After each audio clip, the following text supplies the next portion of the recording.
मित्रों, नमस्कार।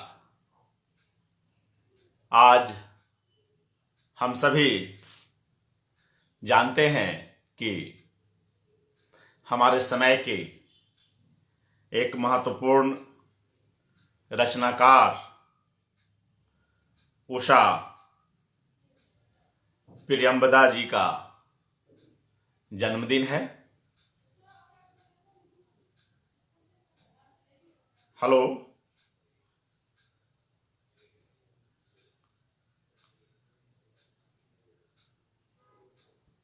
जी, क्या मेरी आवाज आ रही है?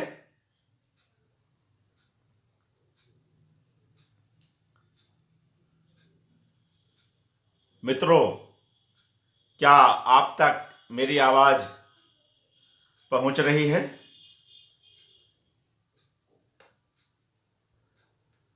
हम जानते हैं कि स्त्री दर्पण की ओर से उषा प्रियंवदा जी पर कई कार्यक्रम आज आयोजित हो रहे हैं। बड़े भाई विमल कुमार जी का और उनकी पूरी टीम का हार्दिक आभार कि हमारे समय की एक महत्वपूर्ण रचनाकार को और उनकी पूरी रचनाशीलता, उनके कृतित्व पर इस तरह से खूबसूरत कार्यक्रम आयोजित करने के लिए। मित्रों, इसी कड़ी में मैं आज अपनी वॉल पर और स्त्री दर्पण समूह में अपने आलेख के पाठ के लिए उपस्थित हूं और मेरा यह आलेख जो है वो गगनांचल के जनवरी अप्रैल 2019 के अंक में यह आलेख प्रकाशित हुआ था।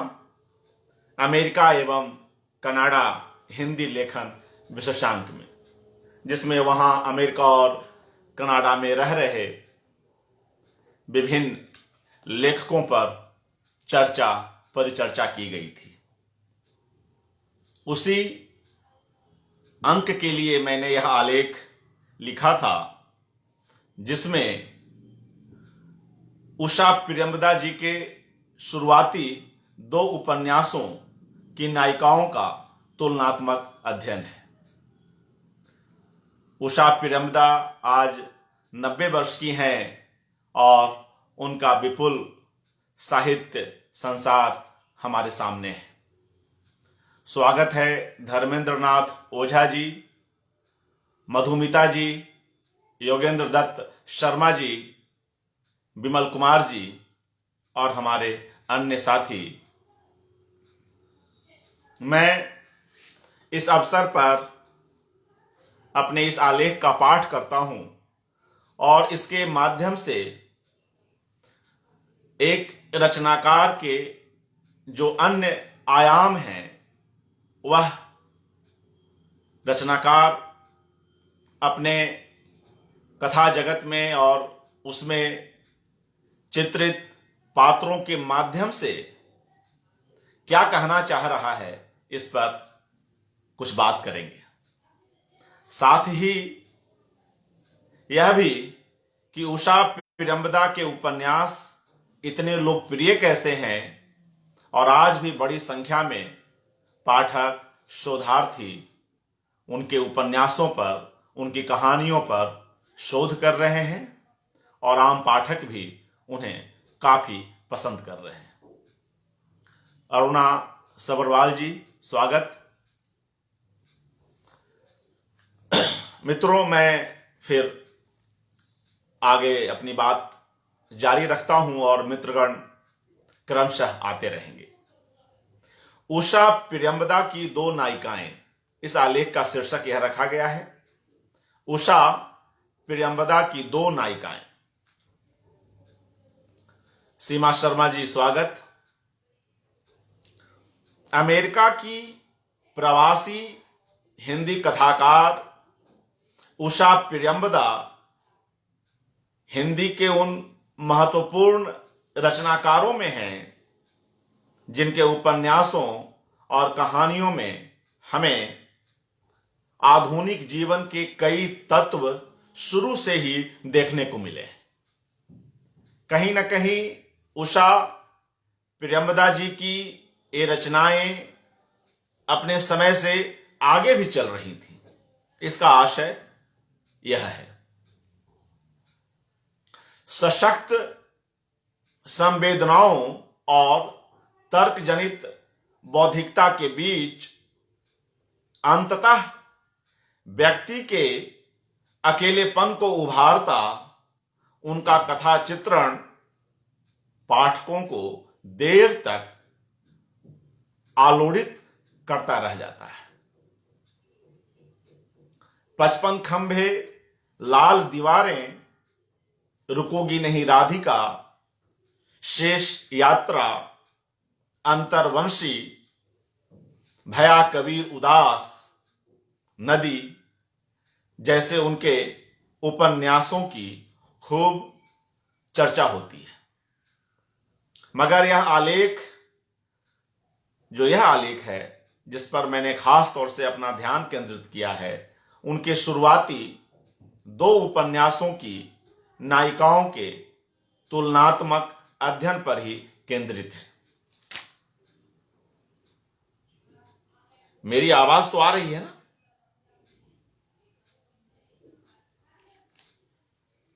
दो उपन्यासों की नायिकाओं के तुलनात्मक अध्ययन पर ही केंद्रित है। जी, हम कह सकते हैं कि उषा प्रियंवदा के कथा जगत में चाहे उनकी कहानियां हों या उपन्यास, उनमें जीवन और खासकर स्त्री जीवन से जुड़ी छोटी छोटी चीजें अपने पूरे प्रभाव के साथ अभिव्यक्त होती हैं। उनके यहां घर की चाहत और घर के भीतर का अकेलापन दोनों समान तीव्रता से चित्रित होता है। घर का भी महत्व है, हम यह भी देखते हैं, मगर घर के भीतर जिस तरह का अकेलापन कई बार आ जाता है, उसकी त्रासदी भी उषा जी के यहां समान रूप से देखने को मिलती है। अपेक्षा और वास्तविकता के इस तनाव से उनके युवा महिला पात्र सुषमा, जो 55 खंभे, लाल दीवारें की नायिका है, और राधिका, जो रुकोगी नहीं राधिका की नायिका है, ये दोनों ही पात्र, सुषमा और राधिका, इससे ग्रस्त हैं। साथ ही इसके शिकार वृद्ध पुरुष पात्र गजाधर बाबू, जो वापसी कहानी के नायक हैं, जैसे लोग भी होते हैं। हालांकि हर जगह परिस्थितियां भिन्न होती हैं और उनसे निपटने के पात्रों के तरीके भी अलग अलग होते हैं। स्वागत है राज्यवर्धन जी, राधेश्याम तिवारी जी, ब्रज श्रीवास्तव जी। 55 खंभे, लाल दीवारें उषा प्रियंवदा का पहला उपन्यास है। शुक्रिया ब्रज भाई। और इसे पाठकों ने हाथों हाथ लिया। आज भी यह उपन्यास बड़े ही चाव से पढ़ा जाता है। हम जानते हैं कि इस पर बना टीवी धारावाहिक भी अपने समय में काफी लोकप्रिय हुआ था। पारिवारिक, सामाजिक, आर्थिक विसंगतियों के बीच रहते हुए एक सुशिक्षित और स्वावलंबी स्त्री जिन अंतर विरोधों से गुजरती है, उसे प्रोटोगेनिस्ट सुषमा के माध्यम से लेखिका ने बखूबी उकेरा है। सुषमा बतौर प्राध्यापिका और हॉस्टल वार्डन अपने कॉलेज के जिस छात्रावास में रहती है वहां 55 खंभे हैं, जहां से इस उपन्यास का शीर्षक लिया गया है, और उसकी लाल दीवारें हैं। स्वागत राकेश झा जी। सुषमा के लिए मानो वह हॉस्टल ही किसी कारागार सरीखा हो उठता है। एक सी परिस्थितियों में रहते हुए व्यक्ति की किस तरह की कंडीशनिंग हो जाती है, इसका एक उदाहरण सुषमा का व्यक्तित्व भी है। स्वागत शंभु गुप्त जी। जो उड़ान की हसरत रखने के बावजूद बार बार वहीं आकर सिमटती चली जाती है, जैसे उड़े जहाज का पंछी फिर जहाज पर आए। अपनी ही निर्मित बेड़ियों से स्वयं मुक्त न हो पाने की सुषमा की त्रासदी आज भी हम कई स्त्रियों में देखने को हमें मिलते हैं। जाहिर है कि उस समय की सुषमा भी आज की कई सुषमाओं में हमें परिलक्षित होती है। यहां इस विरोधाभास को उठाना ही लेखिका का उद्देश्य है, जिसमें व्यक्ति अपनी इच्छा के बावजूद अपने वर्तमान का त्याग नहीं कर पाता है। उषा प्रियमदा की नायिकाएं कई बार अपने वर्तमान की बेड़ियों से इस तरह जकड़ी हुई हमें दिखती हैं। छोटे छोटे कुल 21 अध्यायों में बटा यह उपन्यास 55 खंभे लाल दीवारें हॉस्टल वार्डन नायिका के भीतर की उदासी को शुरू से ही पाठकों के समक्ष प्रस्तुत कर देता है। नायिका की यह उदासी कभी उसके अनिर्णय तो कभी उसकी झुंझलाहट के रूप में अंत तक पूरे उपन्यास में तारी रहती है।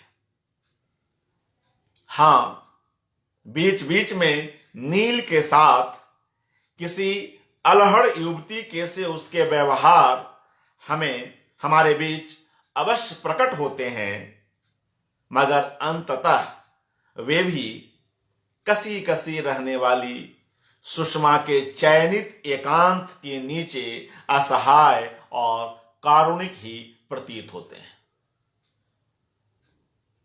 पहले अध्याय का यह अंश सुषमा की मनोदशा को प्रस्तुत करता हुआ अंततः उसका यथार्थ बन जाता है। स्वागत है कुसुम भट्ट जी, और निवेदन कि अंत तक बने रहें। वह अंश मैं पढ़ता हूं इस उपन्यास से।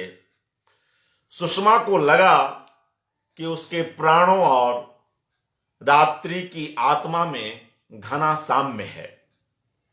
वैसे ही कुछ मध्यम स्वरों की प्रतिध्वनियां गूंजती हैं, मन में कुछ करवट लेता है और चुप हो जाता है। ऐसा ही अभेद्य सर्वग्रासी अंधकार जीवन में सिमटता आता है। अनकोट। 55 खंभे लाल दीवारें और रुकोगी नहीं राधिका उपन्यास हम जानते हैं क्रमशः 1961 और 1966 में प्रकाशित हुए।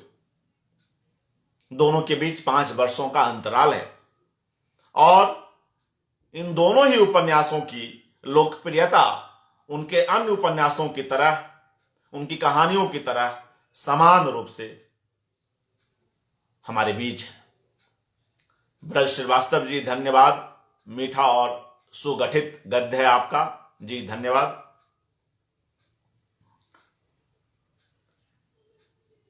उस समय में, जिस समय 61 और 66 में यह उपन्यास लिखे गए, स्वागत है संजय अलंग साहब, उस समय में 60 के दशक में स्त्री अनुभूति की ऐसी स्वतंत्र प्रस्तुति आज के सशक्त स्त्री स्वर को अपने तई संपोषित करती है। मिस शास्त्री, मीनाक्षी, मिस कृपलानी और मिसेज अग्रवाल सुषमा की सहकर्मी है। ये सब कॉलेज में उनके साथ पढ़ाती हैं और उनके निजी रूटीन और घरेलू जरूरतों के साथ क्लास लेने को लेकर होने वाले बंटवारे से संबंधित विवादों के माध्यम से इस उपन्यास की कथा आगे बढ़ती है। स्वागत है उदय भानु पांडे जी। कुसुम भट्ट जी लिख रही हैं, पढ़ने का मीठा और संतुलित अंदाज। धन्यवाद कुसुम जी, आपका स्नेह है। स्वागत है राजेंद्र मिश्रा जी। सुषमा अपने घर की पूरी जिम्मेदारी उठाती है। उसकी सुंदर मगर मंद बुद्धि बहन निरुपमा की शादी भी अंततः सुषमा की ही मदद से होती है। भाई को भी एक वर्किंग वीमेन अपने घर के लिए क्या क्या कर सकती है, वह सब कुछ सुषमा करती है। मंद बुद्धि बहन निरुपमा की शादी भी उसी के माध्यम से संपन्न होती है। भाई को भी स्थापित करने के प्रयास में वह लगी हुई है। इस तरह धीरे धीरे पढ़ने से सुनना अच्छा लगता है। कुसुम भट्ट जी लिख रही हैं, धन्यवाद कुसुम जी। भाई को भी स्थापित करने के प्रयास में सुषमा लगी हुई है। एक बड़ी और अनब्याही बेटी के भीतर की चिड़चिड़ाहट और अकेलेपन को लेखिका यहां उठाती है। लेकिन सुषमा के भीतर के जो अपने मनोभाव हैं, जो उसकी अपनी कुछ कोमल अनुभूतियां हैं, उनका क्या होगा? लेखिका का ध्यान इस ओर जाता है। देवानंद बोरकर जी लिख रहे हैं, बढ़िया प्रस्तुति जी, शुक्रिया। एक बड़ी और अनब्याही बेटी के भीतर की चिड़चिड़ाहट और अकेलेपन को लेखिका यहां उठाती है, जो घर की जिम्मेदारी को उठाती हुई अपनी कोमल भावनाओं को कहीं गहरे भीतर दबाती हुई स्वयं भी बोझिल और एकांतिक होती चली जाती है। सुषमा एक एकांत में प्रवेश कर जाती है, जहां उसके प्रेम के लिए भी वह जगह नहीं निकाल पाती है। यह इस उपन्यास की दुखती रग है या त्रासदी है, जहां एक हर तरह से सक्षम और कर्मशील स्त्री के हाथों जानबूझकर कहिए या किस्मत कहिए या फिर संयोग कहिए कि उसके हिस्से प्रेम की तरलता नहीं आ पाती है। लेखिका ने जी, शुक्रिया देवानंद जी, कथा की कसी हुई अभिव्यक्ति आप लिख रहे हैं। लेखिका ने सुषमा की उस मनोग्रंथि को पकड़ते हुए एक जगह पर लिखा है, जहां पे हम रचनाकार किसी पात्र का एक चित्रण करते हैं या उसके कहीं एक उसकी गांठ को अपने शब्दों से प्रकट करने की कोशिश करते हैं। स्वागत है उपेंद्र कुमार जी। उषा लिखती हैं, वह गांठ जो सबसे छिपाकर सुषमा पालती आई है, वह एक तरुण किशोरी का स्वप्न था जो कि अनुकूल जलवायु न पाकर कुम्हला गया। कितनी त्रासदी भरी बात इस नायिका के लिए लेखिका लिख रही हैं। वह गांठ जो सबसे छिपाकर सुषमा पालती आई है, वह एक तरुण किशोरी का स्वप्न था जो कि अनुकूल जलवायु न पाकर कुम्हला गया।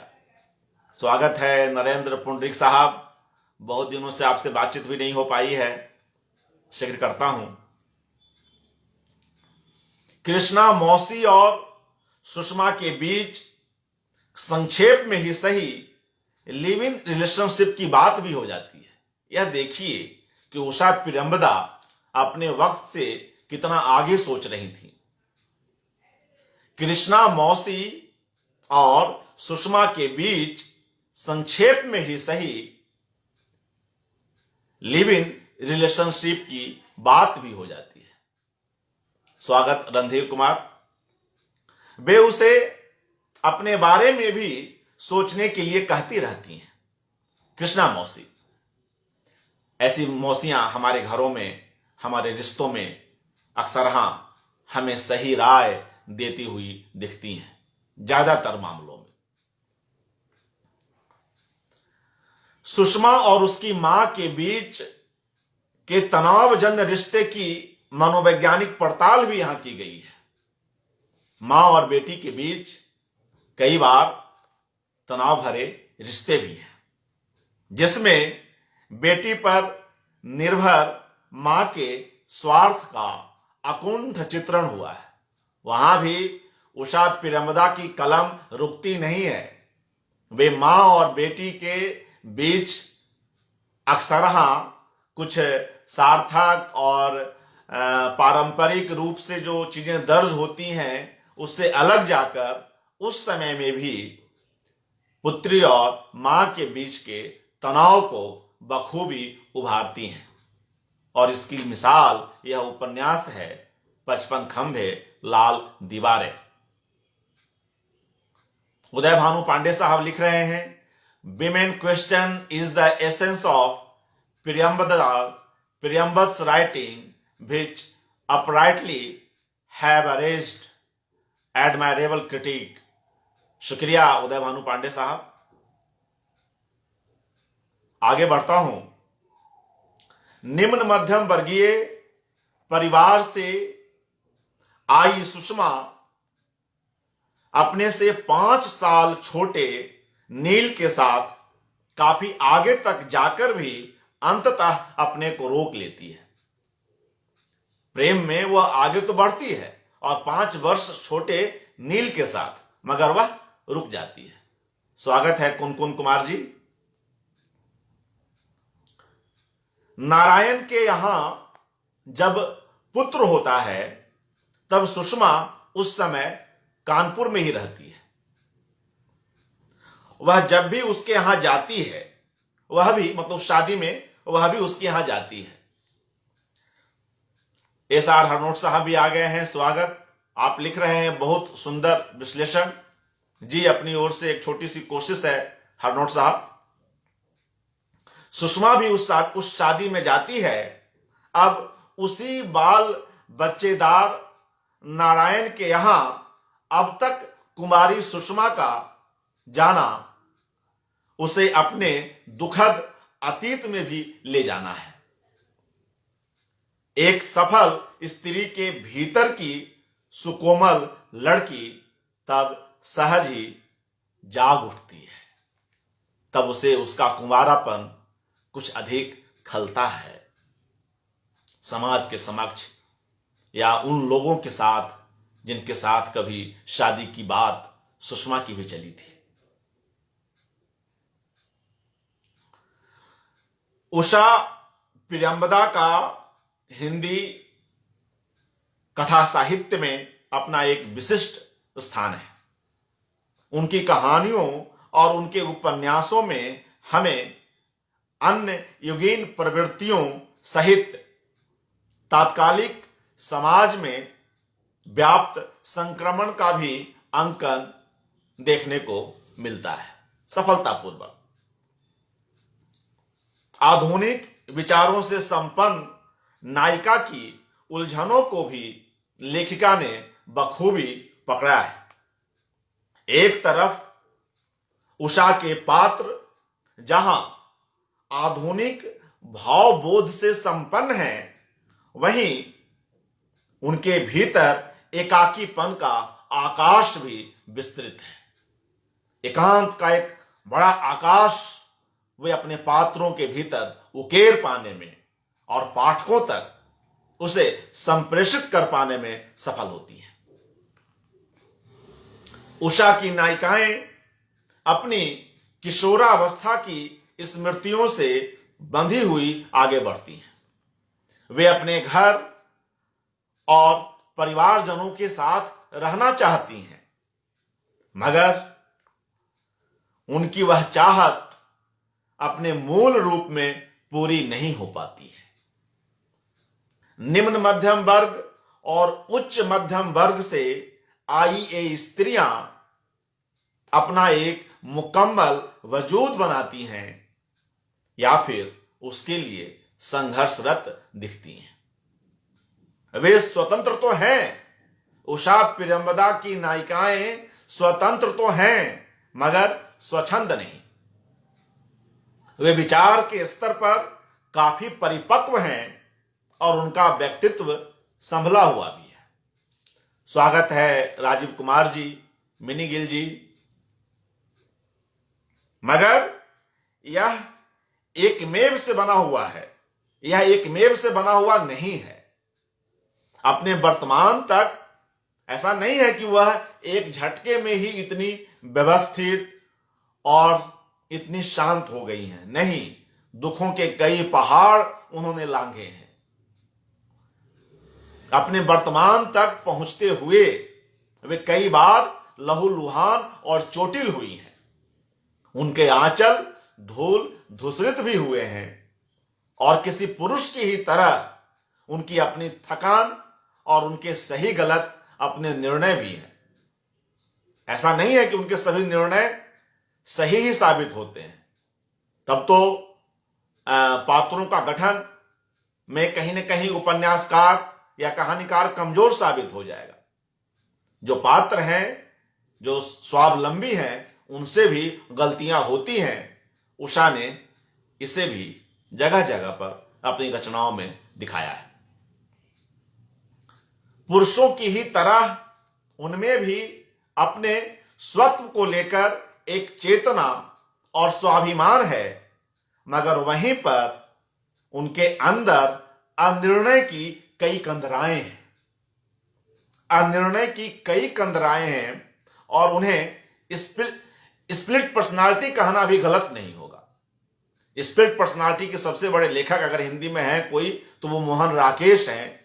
आधे अधूरे उनका एक प्रसिद्ध नाटक है जिसमें हम यह चरम पर पाते हैं, इस तरह की व्यक्तित्व को, स्प्लिट पर्सनालिटी को। लेकिन यहां भी उषा जी के यहां भी वे तत्व हमें दिखाई पड़ते हैं।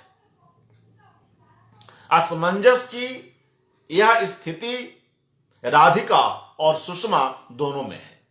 राधिका मतलब रुकोगी नहीं राधिका की नायिका, और सुषमा 55 खंभे लाल दीवारें की नायिका।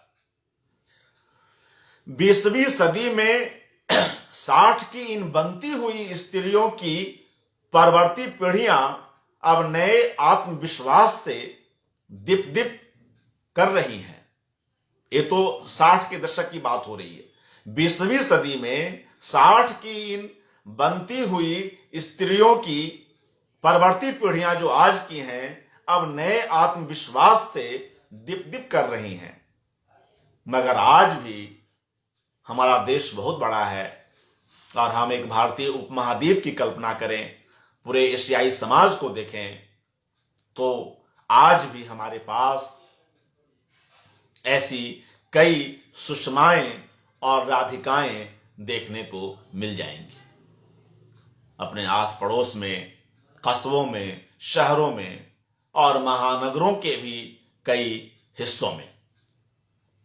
स्वागत है डॉक्टर शुभा श्रीवास्तव जी। मतलब यह कि हमारा समाज एक साथ कई कालों में सांस ले रहा होता है। हम एक साथ कई समयों में जी रहे होते हैं। हम सभी के यथार्थ एक ही समय में अलग अलग होते हैं। यह तो कोई विशेष रूप से रेखांकित करने की बात नहीं है, हम जानते ही हैं इस बात को। बस यहां पर इस लेख में इसे मैं उद्धृत कर रहा हूं, रेखांकित कर रहा हूं।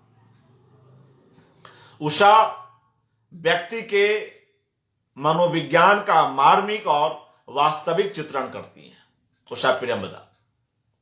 और यह चित्रण व्यक्ति की अंतर यात्राओं से होकर गुजरता है। ये बड़ी बात है। दुनियावी सफलता के आवरण के भीतर व्यक्ति की निजी आकांक्षाएं कैसे कहीं जमी होती है और आकार ली हुई होती हैं, और अपने एकाकीपन में वे किस तरह घुटती चली जाती हैं, इसे हम उषा प्रियंवदा के इन दोनों उपन्यासों में स्पष्ट रूप से घटित होता देख सकते हैं। राधिका कई बार अपने घटना विहीन जीवन को लेकर, राधिका के जीवन में उस तरह से घटनाएं नहीं घटती हैं जैसी आम वर्किंग वीमेन के जीवन में घटती हैं। सुख दुख के कई क्षण आते हैं, परिवार होता है, तो सुषमा इनसे वंचित ही रह जाती है। और राधिका भी कहीं न कहीं एक हिस्से तक। राधिका कई बार अपने घटना विहीन जीवन को लेकर कुछ न कुछ सोचती रहती है। जब राधिका के पास मनीष का फोन आता है, उस समय राधिका की दोहरी मनः स्थिति को चित्रित करते हुए उषा उसका वर्णन कैसे करती हैं, या उन्हीं के शब्दों को सुने। उषा प्रियंवदा लिखती हैं, पुरुषहीन जीवन में एक उकताहट तो अवश्य होती है, पर साथ ही एक निश्चिंतता भी, जो कि राधिका को काफी सुखद लगने लगी थी। अब मनीष उस संतुलन को फिर गड़बड़ कर देगा। वह चाहता क्या है? उसे न मित्रों की कमी है, न लड़कियों की। फिर बार बार राधिका को क्यों झकझोरता है? तो राधिका के मनोभाव को लेखिका पकड़ने की कोशिश करती है। जब राधिका के पिता अपने से कोई 20 साल छोटी विद्या से शादी करते हैं, तब जाहिर सी बात है कि पिता पुत्री का रिश्ता सहज नहीं रह पाता है। राधिका एक प्रौढ़ अमेरिकी पत्रकार के साथ अमेरिका चली जाती है। राधिका के यूं अमेरिका जाने की को एक बड़ी घटना के रूप में लिया जाता है। हालांकि उपन्यास में एक जगह रमा से बातचीत में राधिका इसका टकासा जवाब देते हुए कहती है, मैं अपनी जिम्मेदारी पर गई थी, किसी और पर निर्भर होकर नहीं। ये कहीं न कहीं राधिका का अपना एक बोल्ड निर्णय भी हो सकता है, इसे हम कह सकते हैं। कोई 3 वर्षों बाद जब वह वापस अपने देश और शहर लौटती है, तब कई चीजें बदली हुई वह पाती है। नरेश दाधिश जी, स्वागत है। उसके पिता उसकी बीमाता से अलग किसी और घर में रह रहे होते हैं। अंततः नींद की ढेर सी गोलियां खाकर विद्या इस दुनिया से दूर चली जाती है, और एक बार फिर से राधिका के पिता अकेले हो जाते हैं। उदय भानु पांडे जी लिख रहे हैं, उदात्त प्रस्तुति। जी शुक्रिया। बस एक छोटी सी कोशिश मेरी ओर से।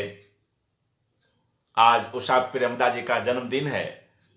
यह दिन खास है और संयोग से उनके इन 2 उपन्यासों पर केंद्रित मेरा यह आलेख मेरे पास है, और मैं स्त्री दर्पण मंच की ओर से इसे आप सभी से साझा कर रहा हूं। तो यह एक शाम जिसको कुछ सार्थक बनाने की मेरी ओर से एक छोटी सी कोशिश है। तो हम कह रहे थे कि अंततः नींद की ढेर सी गोलियां खाकर विद्या इस दुनिया से दूर चली जाती है और एक बार फिर से राधिका के पिता अकेले हो जाते हैं। मगर बाप बेटी के बीच इस दौरान आई हुई दूरी पट नहीं पाती है और राधिका अपने अकेले पिता का साथ देने के लिए उनके साथ नहीं रह पाती है। दूसरे उपन्यास तक आते आते देखिए, रुकोगी नहीं राधिका उषा प्रियमदा जी का दूसरा उपन्यास है और एक उपन्यासकार क्रमशः किस तरह यात्रा करता है यह भी यहां दर्ज होता है। उसके भी हमें संकेत मिलते हैं। जी स्वागत देवांशु पाल जी। दूसरे उपन्यास तक आते आते उषा प्रियमदा की नायिका में यह एक खास बदलाव हमें दिखता है। 5 वर्षों के भीतर आए इन 2 उपन्यासों की यात्रा के साथ लेखिका भी अपनी यात्रा करती है। सर्वस्व त्याग की प्रतिमूर्ति सुषमा कुछ अपने लिए भी जीवन बचाए रखने वाली राधिका बन जाती है। वक्त और बदल रहा है, स्त्रियां बदल रही हैं, बेटियां बदल रही हैं। सर्वस्व त्याग की प्रतिमूर्ति सुषमा कुछ अपने लिए भी जीवन बचाए रखने वाली राधिका बन जाती है। एक सिद्धहस्त की सागों की तरह उषा 2 पात्रों के संवादों के बीच भी व्यक्ति के मनोभाव का चित्रण करती चलती है। स्वागत गौरव यादव। विमान में सहयात्री रहे एक अमेरिकन के इस सवाल पर कि लंबी अवधि के बाद स्वदेश लौटना कैसा लग रहा है, राधिका कुछ देर में ही बहुत कुछ सोचने के बाद एक संक्षिप्त सा जवाब देती है, जस्ट वंडरफुल, जस्ट वंडरफुल। यहां लेखिका यह दोहराना चाहती है कि उद्गारित किसी संक्षिप्त कथन के पीछे वास्तव में उस मनुष्य के भीतर कितने तरह के संश्लिष्ट भाव चल रहे होते हैं। राधिका उन भावों को व्यक्त नहीं करती है, उसके अंदर ऊहापोह के कई बादल उमड़ रहे हैं, मगर वह उसे जस्ट वंडरफुल कहकर अंग्रेजी के इन 2 शब्दों से अपने उस ऊहापोह को अपने आंचल में छिपा लेती है। यह कोशिश है। देवांशु पाल जी लिख रहे हैं, बहुत सुंदर जी, स्वागत और धन्यवाद।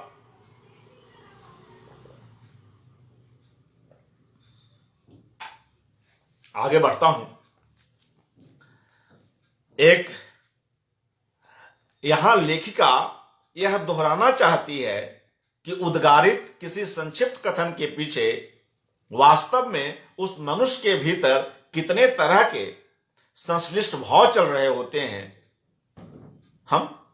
यह हमें सोचने पर बाध्य करता है। मनोभाव विश्लेषण से इतर उषा के कथा लेखन में परिवेश का चित्रण भी जीवंत, सूक्ष्म और प्रभावकारी है। स्वागत राम श्रीवास्तव जी।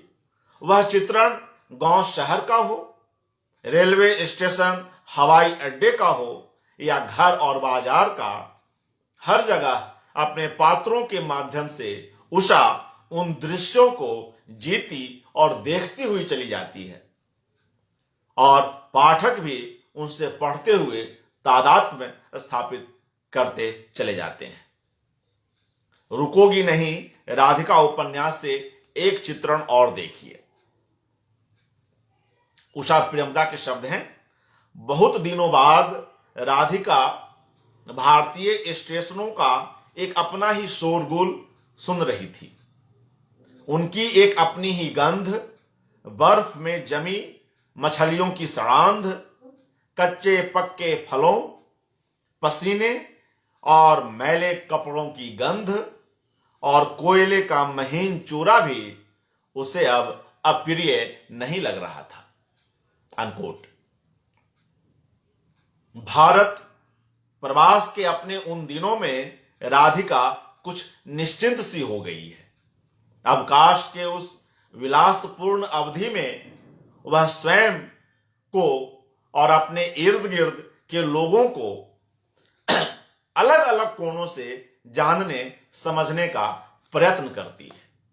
बीच बीच में उसके अमेरिका प्रवास के किस्से प्रसंग फ्लैशबैक में किसी न किसी अवसर के अनुकूल आते रहते हैं, क्योंकि वह अमेरिका से लौट कर आई है।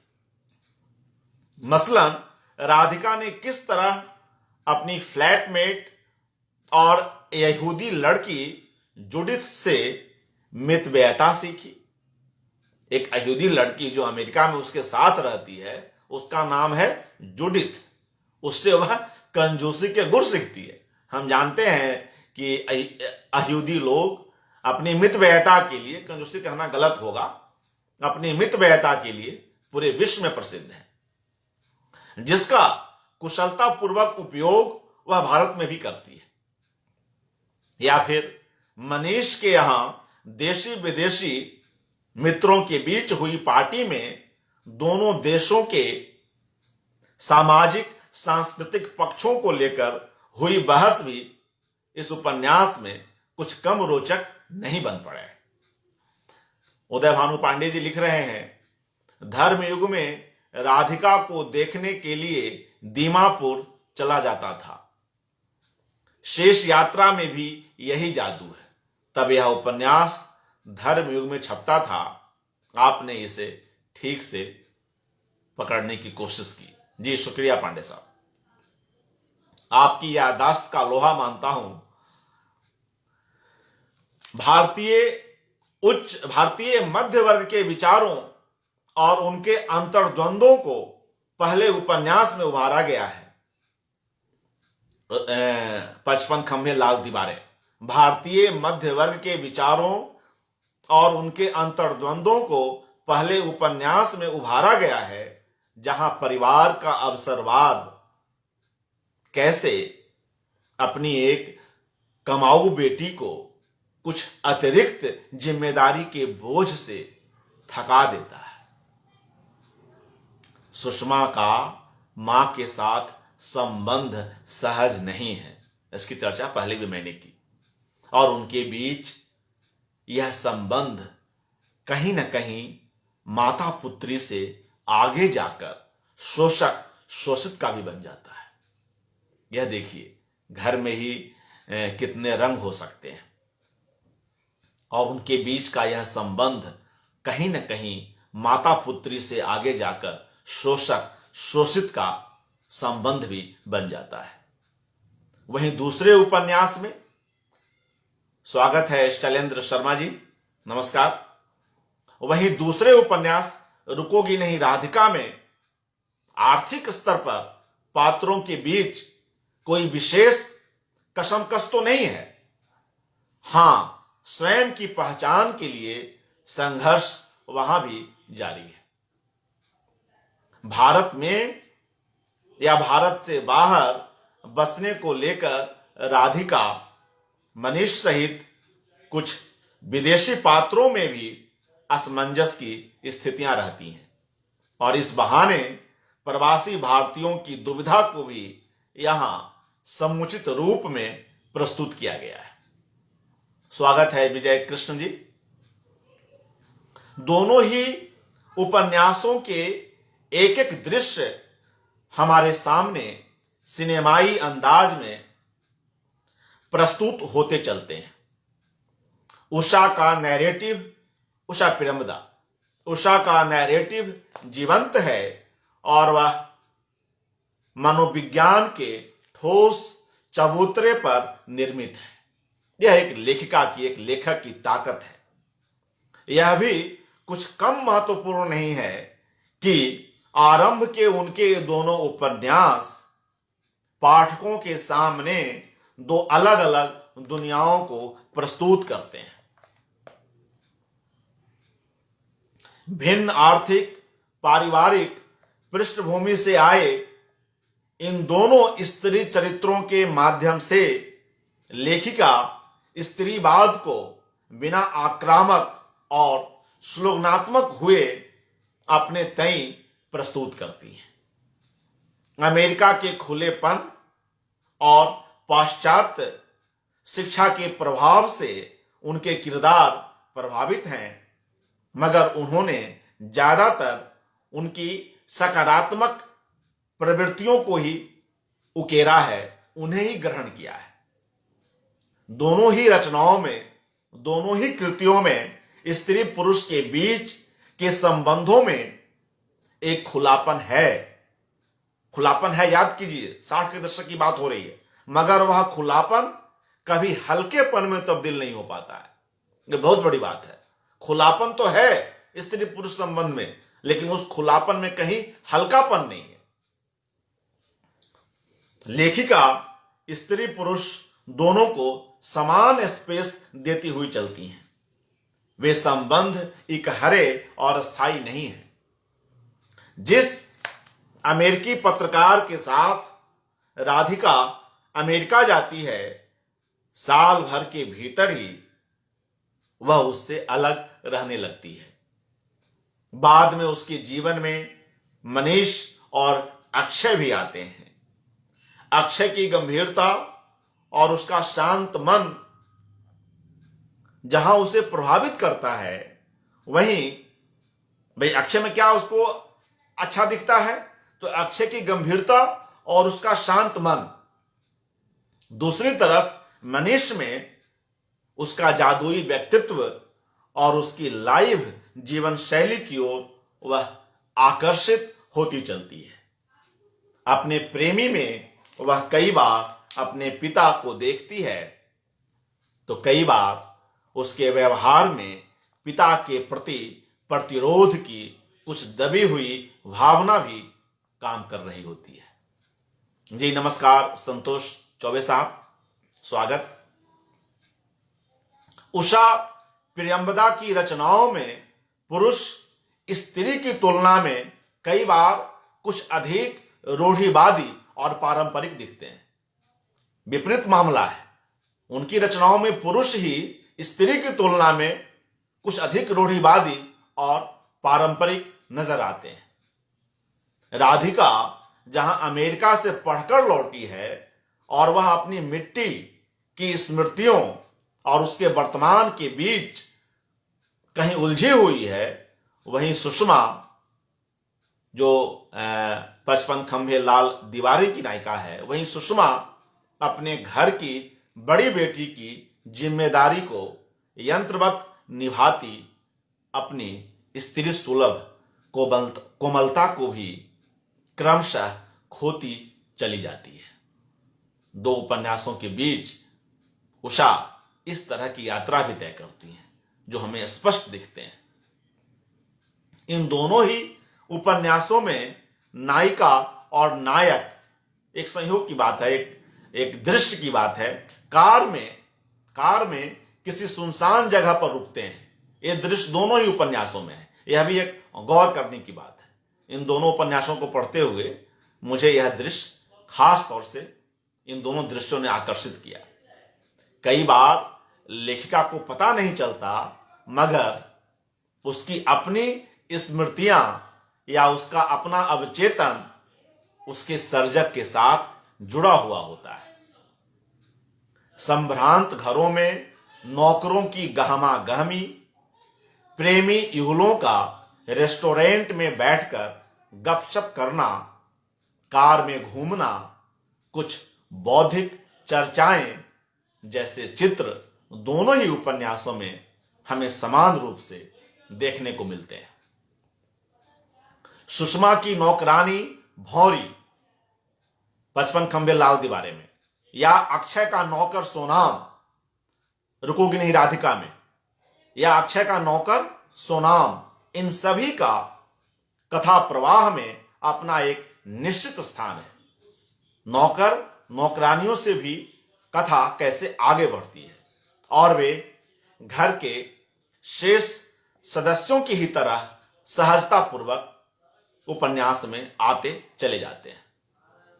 उदय भानु जी लिख रहे हैं, उदात्त, संतुलित, समीक्षा गहरी है आपकी दृष्टि। जी शुक्रिया, आपका स्नेही इसे कहूंगा। उषा पिरंबदा के इन दोनों उपन्यासों का अंत अलग अलग है। अब हम इन उपन्यासों के अंत पर आते हैं और क्रमशः मेरे इस आलेख का अंत भी आने वाला है। इन दोनों उपन्यासों के अंत अलग अलग हैं, कैसे, इसे देखते हैं। टैक्सी मंगाकर भी सुषमा हॉलैंड जा रहे नील से मिलने हवाई अड्डे पर नहीं जाती है। गौर कीजिए, टैक्सी मंगाकर भी चाहती तो है वह जाना, मगर वह उसके पैर रुक जाते हैं, उसका साथ नहीं देते हैं। टैक्सी मंगाकर भी सुषमा हॉलैंड जा रहे नील से मिलने हवाई अड्डे पर नहीं जाती है। और दूसरी तरफ रुकोगी नहीं राधिका की राधिका अपने विमाता की मौत के बाद अकेले हो गए अपने पिता से दूर जाते हुए अपने मित्र मनीष का हवाला देती है। सुषमा अंततः नील से बिछड़ जाती है। वहीं राधिका और मनीष के बीच मैत्री की स्थिति या संभावना बनी हुई है। वो मैत्री तक ही बात करती हैं उषा पिरंबदा। सुषमा अंततः नील से बिछड़ जाती है, वहीं राधिका और मनीष के बीच मैत्री की स्थिति संभावना बनी हुई रहती है। यह एक बड़ा बदलाव है अंत के स्तर पर दोनों ही उपन्यासों में। दो भिन्न आर्थिक, पारिवारिक और सांस्कृतिक पृष्ठभूमि से आई इन दो स्त्रियों के निर्णय भी कदाचित उन्हीं के स्वभाव के अनुरूप हैं। कह सकते हैं कि पहला उपन्यास दुखांत है, वहीं दूसरे उपन्यास के सिरे खुले हुए हैं। पाठक सुषमा के निर्णय से जहां दुखी होता है, वहीं राधिका के निर्णय में उसे राधिका का व्यावहारिक पक्ष भी दिखाई देता है। राधिका तक आते आते उषा पिरंबदा का लेखन भी प्रौढ़ होता है। राधिका वह अपने पात्रों को, स्त्री पात्रों को कुछ अधिक व्यावहारिक बनाती है। हां, दोनों ही स्थितियों में पाठक उनकी भावनाओं के साथ एकमेव अवश्य हो पाते हैं। लेकिन इसका मतलब यह नहीं कि 55 खंभे लाल दीवारें की जो नायिका सुषमा है वह पाठकों को बांध नहीं पाती है। नहीं, वहां भी सुषमा का चित्रण शुरू से लेकर अंत तक जिस तरह से किया गया है, तो वहां उस असहायता में पाठक द्रवित होता है और यहां राधिका की व्यवहारिकता में पाठक कुछ हद तक खुश होता है। दोनों ही स्थितियों में पाठक पात्रों की भावनाओं के साथ एकमेव अवश्य हो पाते हैं। यह लेखिका की सफलता ही है। भाषा, जहां तक भाषा की बात है दोनों उपन्यासों की, तो वह उनके रचनाकार का शुरू से ही एक सशक्त पक्ष रहा है, जो उनके अन्य उपन्यासों में, परवर्ती उपन्यासों में और उनकी कहानियों में भी हमें देखने को मिलता है। पांडे साहब लिख रहे हैं, you have aptly analysed the women question which is the essence of पिरंबदा's राइटिंग। वेल डन जी, थैंक्स अ लॉट। प्रवासन, अब मैं अपने आलेख का अंतिम पैरा पढ़ रहा हूं, काफी समय पहले ही ले लिया है। प्रवासन, अकेलापन, ऊब और इनसे उत्पन्न त्रासदी हमारे जीवन का निरंतर अभिन्न हिस्सा बनती चली जा रही है। प्रवासन, अकेलापन, ऊब और इन सब से उत्पन्न त्रासदी हमारे जीवन का निरंतर अभिन्न हिस्सा बनती चली जा रही है, जो आज के समय में कुछ अधिक ही घनीभूत और मारक है। कह सकते हैं कि उषा पिरंबदा के इन उपन्यासों का यह चित्रण कहीं ना कहीं अपने समय से आगे का है और यही इनकी प्रासंगिकता है।